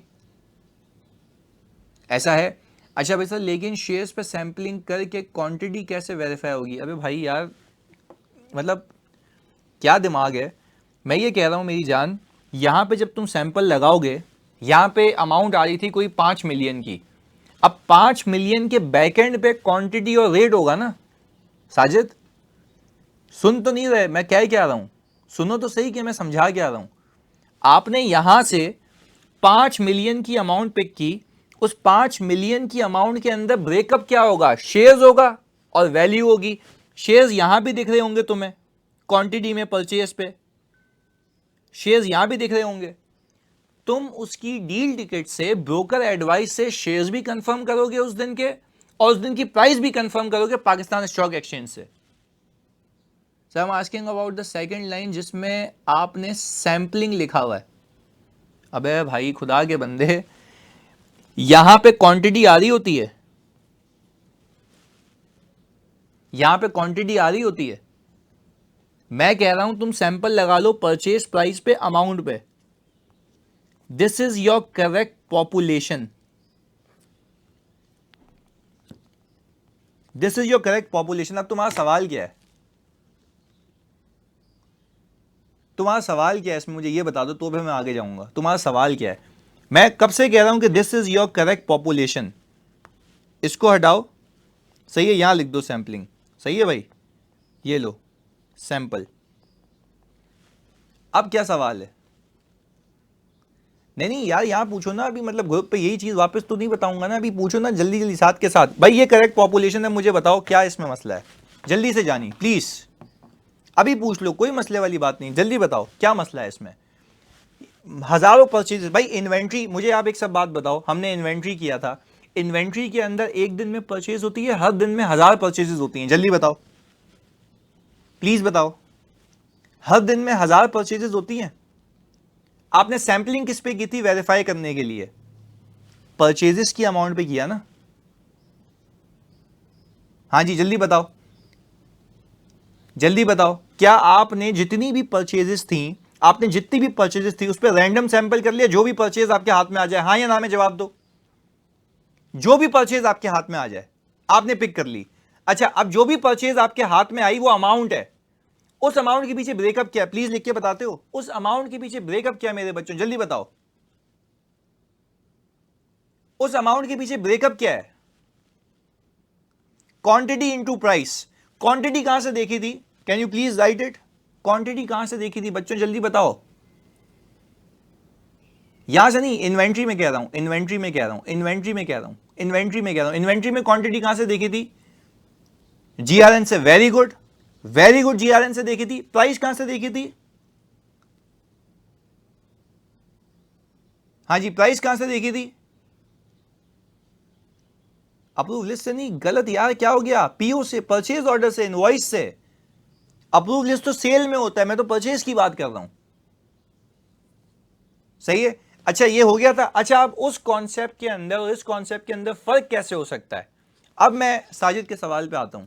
चलें सर, आप कह रहे थे कि क्वांटिटी फॉर द ईयर की चेक करने के लिए शेयर से सैंपल करेंगे, को एक कंपनी के शेयर हाथ में आए तो अब उस कंपनी को इन टोटल कितने शेयर्स खरीदे हुए हैं, हाउ टू इंश्योर दैट? भाई you don't need to ensure that कि टोटल कितने शेयर्स खरीदे उस कंपनी के। मैं फिर रिपीट कर रहा हूं, आपका कॉन्सेप्ट इंतहाई गलत है। मैं कह रहा हूं जो आपको परचेज रिपोर्ट मिलेगी ना, उस परचेज रिपोर्ट में सिर्फ ईएफयू जनरल पे अगर 365 दिन परचेज हुई है ना, तो ईएफयू जनरल के आगे अलग अलग दिन की अलग अलग परचेजेस आ रही होंगी। भाई ये बात समझ आ रही है? ईएफयू जनरल पे अलग अलग दिन की अलग अलग परचेज आ रही होगी। तो मैं सैंपल जो लगा रहा हूं उसमें कोई भी सेलेक्ट हो सकती है। भाई मैं 100% वेरिफिकेशन कर रहा हूं क्या? मुझे एक बात बताओ, do we guys need to make sure कि मैंने पूरे साल कितनी परचेज की है सारी वेरीफाई करूंगा क्या, ये सैंपल पे करूंगा? जल्दी बताओ। सैंपल पे करूंगा। तो आप ये कैसे कह रहे हो कि मैं सारी इंश्योर करूंगा? कि सारी मुझे कैसे पता लगेगा कितनी खरीदी गई है? भाई you don't need to ensure it. आप ये कह रहे हो, प्लीज सुनना, आप ये कह रहे हो कि जितने भी शेयर्स खरीदे गए उसमें मेरे सैंपल में जो आया मैं वो टेस्ट करूंगा। बात समझ आ रही है भाई? सैंपलिंग कर रहे हैं। तो मैं कह रहा हूं कि भाई ये जो EFU जनरल या HBL है, अच्छा क्या HBL के एक बार शेयर खरीदे गए होंगे साल में या मल्टीपल टाइम्स खरीदे गए होंगे? प्लीज लिख के बताओ। मल्टीपल टाइम्स खरीदे गए होंगे। तो आप मुझे एक बात बताओ, जब मैं सैंपलिंग करूंगा परचेजेस पे तो उसमें कोई भी परचेज का डेट सेलेक्ट हो सकती है, कोई भी परचेजेस की डेट सेलेक्ट हो सकती है, कोई भी डेट। अच्छा उस डेट पे हो सकता है कुछ HBL के हों, उस डेट पे हो सकता है कुछ EFU के हो सकता है कुछ MCB के हो सकते हैं। तो जो तुम्हारे सैंपल में आया क्या तुम सेलेक्ट करके टेस्ट करोगे उसको? सर बिल्कुल मैं टेस्ट करूंगा उसको। टेस्ट कैसे करोगे? क्वांटिटी देखोगे, क्वांटिटी ब्रोकर एडवाइस से, और प्राइस देखोगे पाकिस्तान स्टॉक एक्सचेंज की साइट से। ब्रोकर एडवाइस में भी प्राइस आ रही होती है, एग्रीड। और क्या पैसे जाते हुए देख लोगे? बैंक अकाउंट से पैसे जाते हुए देख लोगे कि गए या नहीं गए? यस बिल्कुल देखेंगे जाते हुए पैसे। बात समझ आ रही है? अच्छा अगर आपके सैंपल पे ये सही है तो इसका मतलब ये है कि अगर आपके सैंपल पे सही है तो पूरी पॉपुलेशन पे भी क्या होगा? जल्दी बताओ, पूरी पॉपुलेशन पे भी क्या होगा? सही होगा। क्योंकि sampling represents the entire population. पहले बताओ बात समझ आती है जानी? और प्राइस हम उस दिन की देखेंगे ना जिस दिन हमने उसको खरीदा है। प्राइस हम उस दिन की देखेंगे ना जिस दिन हमने उसको खरीदा है। तो सर पहले आपने ईयर एंड की क्यों देखी थी? सर पहले मैं पूरी ईयर एंड की वैल्यूएशन देख रहा था, अब मैं फॉर द ईयर देख रहा हूं। सर कंपनी का पोर्टफोलियो भी तो अपीयर हो रहा होता है ना, कि उससे भी परचेज चेक कर सकते हैं। भाई मैं फिर कह रहा हूं, मॉस कंपनी का पोर्टफोलियो ईयर एंड पे बचा कुचा अपीयर हो रहा होता है। अगर मैं आपको बात समझा पाऊं, आप दो चीज़ों को आप लोग क्यों मिक्स कर रहे हैं? कंपनी का पोर्टफोलियो एट ईयर एंड वो एजेड है, वो एजेड है, वो एजेड है, वो एजेड है। मैं फिर आपसे रिकमेंड करूंगा, आप इस बात को क्यों नहीं समझ रहे हैं? वो एजेड है। इधर मैं एजेड वेरीफाई कर रहा हूं या फॉर द ईयर? प्लीज लिख के बताओ खुदा के वास्ते, डोंट मिक्स अप थिंग्स। मैं अभी फॉर द ईयर वेरीफाई कर रहा हूं। जो एजेड पे था क्या वो वेरीफाई कर चुका पूरा पोर्टफोलियो? अल्लाह की कसम 100% पूरा पोर्टफोलियो वेरीफाई कर लिया, 100% पोर्टफोलियो वेरीफाई किया। Is it practically possible for you to check 100% purchases? नहीं। तो उस पे क्या लगाऊंगा, उस पे क्या करूंगा? सैंपल। क्योंकि यू डोंट नो किस दिन पे कितनी सिक्योरिटी किसकी खरीदी गई है। आपने बोला मैं तमाम परचेजेस उठाता हूं और तमाम की तमाम परचेज पे क्या लगाता हूं? सैंपल। हाँ पर इसमें जो की आइटम्स होंगे, की आइटम्स का मतलब है वो जो तुम्हारे टॉलरेबल एरर से ऊपर होंगी परचेजेस, क्या वो सारी सेलेक्ट हो जाएंगी? जल्दी बताओ, क्या वो सारी सेलेक्ट हो जाएंगी? उसके बाद जो बच गई क्या उसको रहने देंगे या उसको भी वेरीफाई करना है? उस पर रैंडम सैंपलिंग होगी। अच्छा फिर उसमें भी तो हर एक आइटम के सेलेक्ट होने का इक्वल चांस था ना? ऐसा है? बात समझ आती है? चलें ओके। अच्छा अब ये फॉर द ईयर की परचेजेस वेरीफाई हो गई, अब आगे आ जाओ सेल पे। अच्छा जैसे ही यहां पे क्वांटिटी ऑफ सेल आ रही है, वहां पे मैं फिर रिपीट कर रहा हूं, यहां पे मैं फिर रिपीट कर रहा हूं कि यहां पे आपके पास ऑल टुगेदर ये जो क्वांटिटी परचेज वगैरह आ रही है, प्राइस आ रही है, यहां पे आपके पास सेल वैल्यू भी आ रही होगी। इसको सही लिखते हैं, कॉस्ट ऑफ सेल्स। इस बात को समझिएगा मैं कहना क्या चाह रहा हूं। देखो एक इन्वेस्टमेंट मेरे रजिस्टर में जितने पे आएगी तो उतने से ही जाएगी ना? हाँ या ना में जवाब दो। एक इन्वेस्टमेंट मेरे रजिस्टर में जितने पे आएगी उतने से ही रजिस्टर से जाएगी। हाँ या ना में जवाब दो। यानी जितने में मौजूद होगी उतने से निकलेगी ना? तो अब मैं क्या करूंगा, जैसे मैंने पूरी परचेजेस के ऊपर, टोटल वैल्यू ऑफ परचेजेस के ऊपर अलग अलग दिनों की किया था, सेल पे भी यही करूंगा। ऐसा है?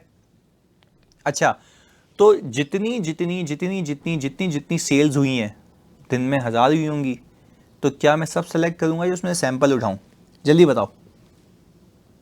Sample, very good. अच्छा, जैसे ही मैंने सैंपल उठाया, क्या वो सैंपल उठा के मैं ये चेक कर लूँ कि मैंने ब्रोकर को जो एडवाइस की थी, क्या उसने वही सिक्योरिटी जो मेरे सैंपल में आई है, वही क्वांटिटी जो मेरे सैंपल में आई है, क्या वही वहाँ पे रिफ्लेक्ट हो रही है? हाँ जी।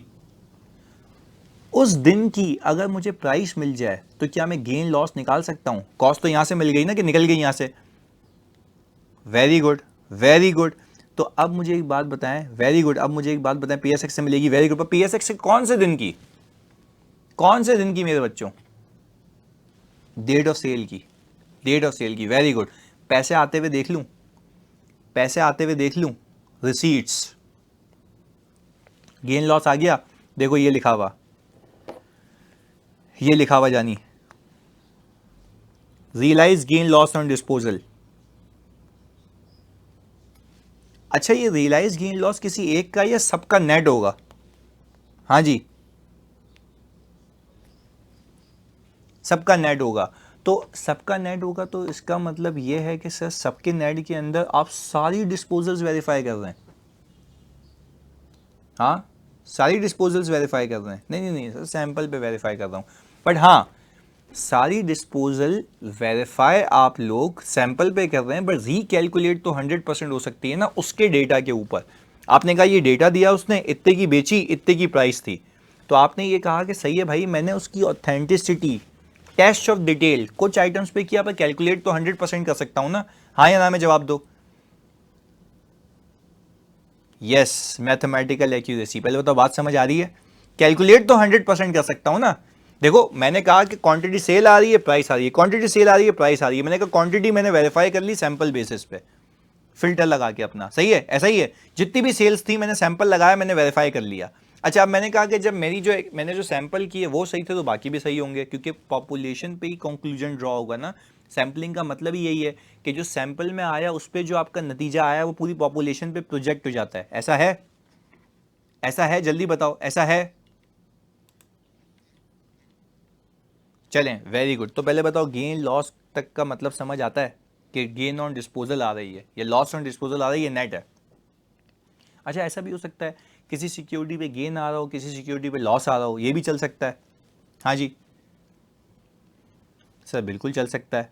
तो जब वो चल सकता है तो आप चला रहे हैं, चलें, गुड हो गया। अच्छा, अब जब मैं डेट सिक्योरिटीज़ की बात कर रहा हूँ, तो डेट सिक्योरिटीज़ के अंदर क्या मैं IRR रीकैलकुलेट कर सकता हूँ ऑडिट पर्सपेक्टिव से? क्या मैं इंटरेस्ट इनकम रीकैलकुलेट कर सकता हूँ?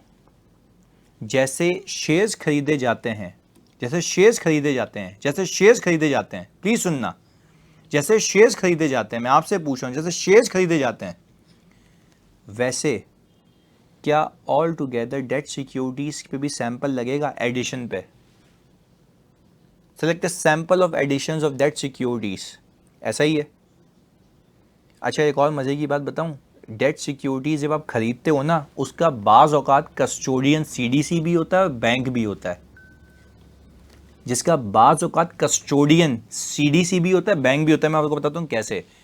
PTCL है, उसको डेट सिक्योरिटी इशू करनी थी, PTCL उसको डेट सिक्योरिटी क्या करनी थी, लिख के बताओ, इशू करनी थी, ऐसा ही है। उसने बैंक को बोला कि भाई मुझे इशू करके दे, उसने बैंक को बोला इशू करके दे, तो बैंक ने जब इशू किए, वेरी गुड साजिद, जब बैंक ने इशू किए तो कस्टोडियन कौन है, ट्रस्टी कौन है? बैंक है। तो मैंने लिए किससे हैं? लिए किसके? PTCL से, यानी पैसे मैंने बैंक को दिए, बैंक PTCL को देगा, कस्टोडियन कौन है? अच्छा, अब मैं आपसे पूछता हूं, अब आपने जब डेट सिक्योरिटीज की कंफर्मेशन भेजनी है तो बैंक को भी भेजोगे? अच्छा, वो कहता है बैंक से क्यों इशू किया भाईजान? पैसे की लेन देन कहां से होगी? पैसे की लेन देन कहां से होगी? बैंक से होगी, ऐसा ही है। तो बीच में एक ट्रस्टी आता है, तो इस केस में हो सकता है कि ट्रस्टी, इस केस में हो सकता है कि ट्रस्टी कौन हो? जल्दी बताओ, इस केस में हो सकता है ट्रस्टी कौन हो? बैंक हो। तो क्या बैंक आपको ये बात की गवाही दे सकता है कि यस, ये सिक्योरिटीज हैं, ये डेट सिक्योरिटीज हैं, PTCL की हैं, इस कंपनी ने खरीदी हुई हैं? क्या आपको एग्जिस्टेंस का सबूत मिल जाएगा? क्या आपको एग्जिस्टेंस का सबूत मिल जाएगा? अच्छा, उनके पास फिजिकल टर्म शीट्स भी मौजूद होती हैं। टर्म शीट का मतलब ये होता है कि भाई इस टर्म के लिए मैंने वो सबूत, क्या वो भी एग्जिस्टेंस की गवाही देता है? फिजिकल एग्जिस्टेंस जाके चेक कर सकते हो उसकी। यस और ऐसा भी होता है कि कुछ कंपनीज वो डेट सिक्योरिटीज भी सीडीसी के पास रखवाती हैं, तो मैं अब कंफर्मेशन किसको भेजूंगा? सीडीसी को। अच्छा, जो आपने बैंक कंफर्मेशन भेजी थी, बैंक उसमें भी कंफर्म कर सकता है ना, वहां से भी कंप्लीटनेस निकल के सामने आती है इन्वेस्टमेंट्स की, कि भाई ये तो उसने बताई नहीं थी, ये तो आ रही है इसमें। पहले बताओ, बात समझ आ रही है? बात समझ आ रही है? कनेक्टिविटी बन रही है। अच्छा, अब मुझे बताओ, इंटरेस्ट कैलकुलेट कर लिया तुम लोग, जो कूपन होता है, क्या कूपन इंस्पेक्ट करोगे? कूपन इंस्पेक्ट करोगे एग्रीमेंट से? हाँ, एग्रीमेंट से कूपन इंस्पेक्ट कर सकते हो। Very good. अच्छा, फिर कूपन देख सकते हो कि आया या नहीं आया? कूपन देख सकते हो आया या नहीं आया? जल्दी बताओ, कहां से देखेंगे आया नहीं आया? जल्दी बताओ कहां से देखेंगे? जल्दी बताओ, जल्दी बताओ, कहां से देखेंगे आया नहीं आया? बैंक स्टेटमेंट से। Very good. और जो कूपन आना बाकी है, क्या वो आपके इंटरेस्ट रिसीवेबल में आना चाहिए? क्या वो आपके इंटरेस्ट रिसीवेबल में आना चाहिए? डेफिनेटली यस, वो अक्रूवल बुक हुआ होगा, अक्रूड होगा। अच्छा, अब क्योंकि ज़्यादा कॉम्प्लेक्स था ये, इसलिए हमने इस पर ज़्यादा टाइम लगाया। अब ज़रा इसको रीड करते हैं। प्लीज़ आप फोकस बनाए रखिएगा अगले 5 minute. Obtain schedule register of investment, check mathematical accuracy and trace to total to FS. क्या यहाँ तक कोई मसला? जल्दी बताओ जानी बच्चों। आइटम और रेट्स, टर्म और रेट कैसे देखेंगे? साजिद भाई क्या हो गया मेरे मुन्ना, मतलब क्या तबीयत, क्या हो गया मेरी जान? बॉन्ड का टर्म कहाँ लिखा हुआ होता है? एग्रीमेंट में। रेट कहाँ लिखा होता है? एग्रीमेंट में। वो बॉन्ड साइन होता है ना। यानी शुरुआत यहां से कि क्या हो गया, मतलब क्यों इतनी तबीयत खराब हो गई है भाई? अबे पागल हो गया, बैंक से कैसे देखेंगे? कि दिमाग खराब हो गया है भाई? बैंक एग्जिस्टेंस कंफर्म करेगा, मतलब कुछ होश यार। अभी मैंने बताया एग्रीमेंट, मतलब यार ये तो तुमने, मुझे गुस्सा इस बात पे आ रहा है, मैंने इतनी मेहनत की है पीछे यार। मतलब how you can say such foolish things now के एंड चल रहा है इसका यार। मतलब कोई मतलब अकल होती है? बैंक से मैं बोलूंगा कि मुझे पता रेट कितना है? पीडीसीएल ने तुम्हें अरेंज करके दिया ना पैसा, पीडीसीएल को दिया है तुमने, वो तो सिर्फ एक इंटरमीडियरी है यार। मतलब मुझे समझ नहीं आ रही साजिद, मतलब क्या हो गया भाई? मैं तुम्हें कह रहा हूं एग्रीमेंट मैंने रिपीट भी किया। अभी मैंने कुछ सुना ऐसा तो कंफर्मेशन के लिए पूछ लिया भाई। क्यों गलत गलत सुन रहा है भाई? थोड़ा दिमाग पे तो चलाओ ना। मतलब मैं तुम्हें डांट इसलिए रहा हूं क्योंकि मुझे सिर्फ ये है कि भाई गलत परसीव क्यों कर रहे हो यार? मतलब वो बेसिक तो सही करो अपनी, वो तुम्हें सिखा के आया हूं। अभी अभी मैंने बोला एग्रीमेंट, अभी मैंने, तुम एक दिमाग तो लगाओ कि क्या चल रहा है। चलो इधर, obtain minutes of the meeting of the board of directors investment committee to see any investment decisions। अच्छा मुझे एक बात बताओ, क्या board of directors investment decisions के बारे में बात कर सकते हैं? वहां से कुछ पता लगेगा? जल्दी बताओ जानी, ऐसा है? चलें ओके, ये तो बात हो गई। अच्छा देखो ये रहा quantity fair value, quantity fair value ये मल्टीप्लाई होकर आ रहा है, डिबेंचर्स वगैरह सब आ रहे हैं। एग्रीड। आगे, send direct confirmation to the holder of security such as broker, CDC और एनी अदर कस्टोडियन। देखो एनी अदर कस्टोडियन में बैंक आ रहा है, जल्दी बताओ एनी अदर कस्टोडियन में बैंक आ रहा है? Yes. Inspect physical shares to ensure existence. क्या ऐसा हो सकता है कि किसी कंपनी ने, प्लीज सुनिएगा मेरे बच्चों, क्या ऐसा हो सकता है कि किसी कंपनी ने अपने शेयर्स सीडीसी में ना रखवाए हुए हों, जो कि लीज लाइकली है बट कुछ एग्जिस्ट करती हैं, तो उसके शेयर्स क्या इनके पास फिजिकल फॉर्म में पड़े हुए होंगे? क्या वो जाके इंस्पेक्ट कर लूंगा? अगर तो ऐसा है तो वो भी कवर कर लिया हमने। अच्छा आगे, pick quantity from the external confirmation source data and multiply it by the price per share verified from PSX. पहले बताओ क्या ये बात समझ आती है? हाँ जी।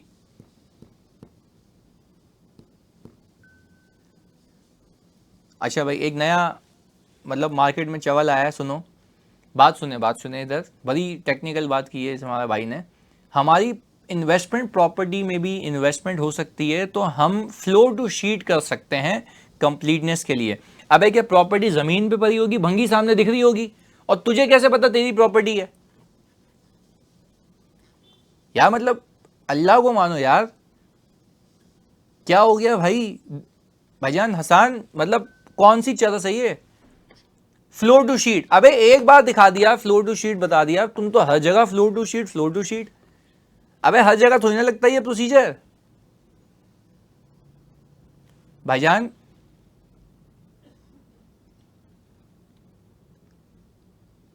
हाँ तुमसे कंपीट करना चाह रहा है, लगता साथ ही बैठे हो दोनों।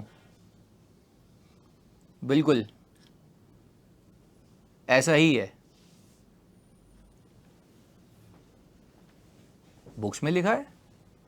इन्वेस्टमेंट प्रॉपर्टी के लिए बुक में लिखा हुआ ही है, इन्वेस्टमेंट प्रॉपर्टी के लिए। खुबैब भाई इतना बताओ, क्या इन्वेस्टमेंट प्रॉपर्टी में बुक में लिखा हुआ ही है? मेरा सवाल है। खुबैब भाईजान जवाब दो। नहीं, इन्वेस्टमेंट प्रॉपर्टी के लिए बता, इन्वेस्टमेंट प्रॉपर्टी के लिए देखो, पीपी के लिए समझ आता है, पीपी जमीन पे पड़ा हुआ होता है, दिख रहा होता है, फ्लोर टू शीट करता हूं मैं, लैपटॉप पड़ा हुआ है, फ्लोर टू शीट करूंगा ना लैपटॉप का।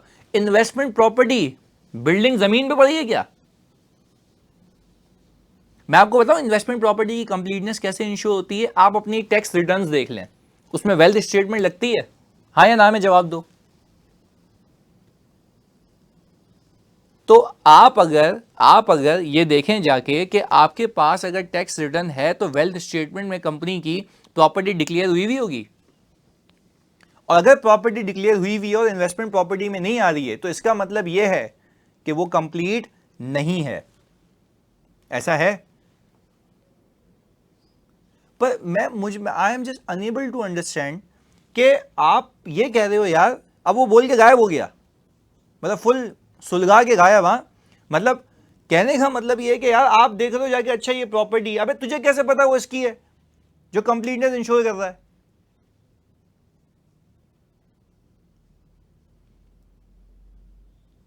अभी आपने देखा ना पीपी में लिखा हुआ है, मतलब मुझे ये याद, देखो मैं खुदा के वास्ते मैं बड़ा इसमें वरीड हो जाता हूं, मैंने बहुत मेहनत की है सब्जेक्ट के ऊपर, इवन हर सब्जेक्ट के ऊपर। मैं कह रहा हूं यार खुदा के वास्ते, भाई खुदा के वास्ते, ओवर थिंक किस बात का है? एग्जामिनर की ऐसी हटेगी तुम्हारी सोच है, तुम इन्वेस्टमेंट प्रॉपर्टी में लिखोगे मैं फ्लोर टू शीट करूंगा, मतलब कैसी फजूल बात है। मतलब लिटरली मैं बता रहा हूं कि तुम, मुझे लग रहा है कि मेहनत जाया करा दी तुम लोगों ने। अजीब हरकत है यार, मतलब बिल्कुल बिल्कुल फजूल बात, मतलब हद होती है। मतलब don't you guys even think before saying this, कि यार एक बंदे ने मेहनत की है, तुम्हें सिखा रहा है, एंड मतलब you are just saying bullshit that you have read in the book. हाँ जी, मतलब मुझे ये नहीं बात समझ आ रही है यार, तुम्हारा दिमाग काम करता नहीं करता क्या? तुम कह रहे हो फ्लोर टू शीट करूंगा, सही है जी। साजिद कह रहे हैं कि सर टेंशन नहीं ले, उसका गोल्ड मेडल है, वो ला के तुझे ही देगा, बस पहनाएगा नहीं तुझे। सही है, बस इस बात को याद रखना।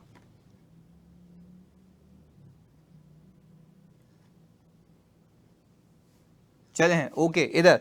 अच्छा अब मुझे एक बात बताओ, for a sample of additions inspect deal tickets और broker advice from the broker statement, verify amount of capitalisation by verifying amount from the PSX. पहले बताओ ये बात समझ आ रही है? हाँ जी ये बात समझ आती है। Okay, for a sample of disposal recalculate carrying amount of investment, compare it with the selling proceeds, वही गेन लॉस निकालने के लिए, वही मैंने उस इससे ज्यादा डिटेलिंग की है अभी समझाने में।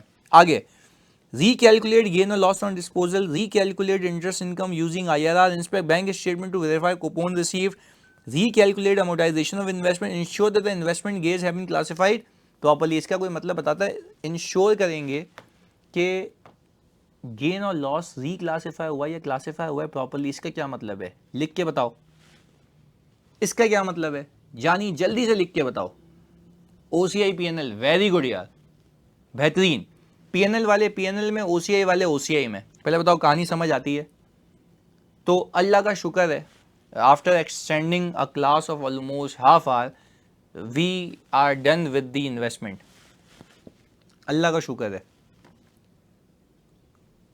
सही चलें। बट आई बिलीव कि आपको ये अच्छे से समझ आया होगा, and we are very near to closure of substandard procedures,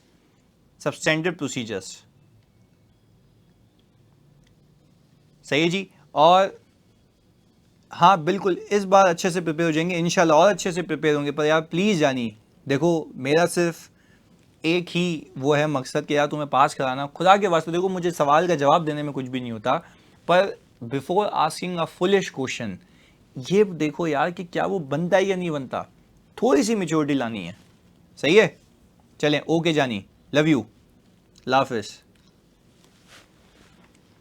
PDF दे देते हैं भाई, दुनिया इधर उधर हो जाए, ये बोल पीडीएफ